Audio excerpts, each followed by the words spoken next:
आंगन बेदी बनाए त तुलसा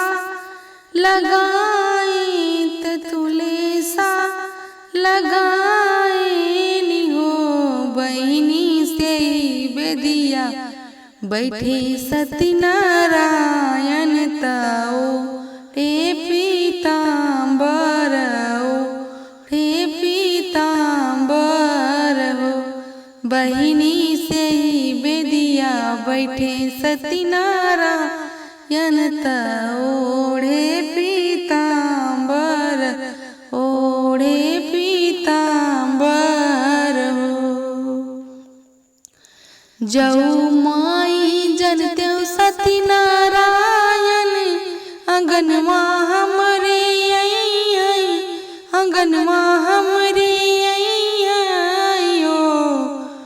बहिनी गैया का गोबरा मगवत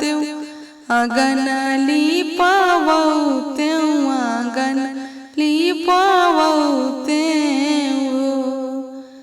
जऊ माई जनते सत्यनारायण अंगनवा हमरे अंगनवा हमरे बहिनिया चरण खोरिया भरत मगन कुछु मंगते मगन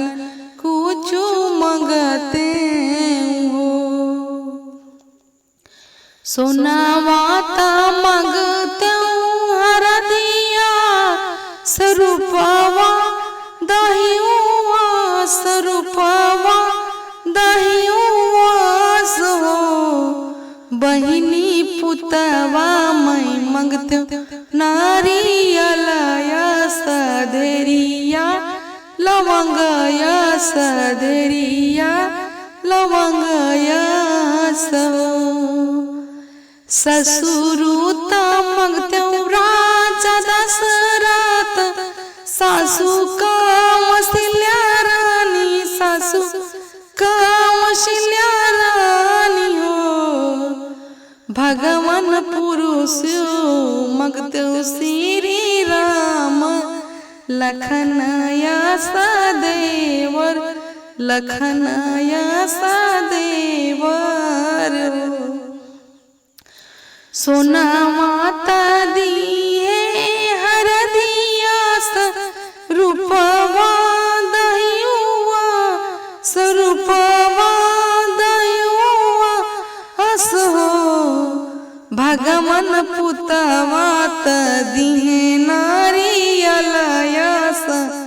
धैरिया लवंगयस धैरिया लवंगयस हो ससुरुत दिहे राजा दशरथ सासू कौशल्या रानी सासू कौशल्या रानी हो बहिनी पुरुषोत पाए श्री राम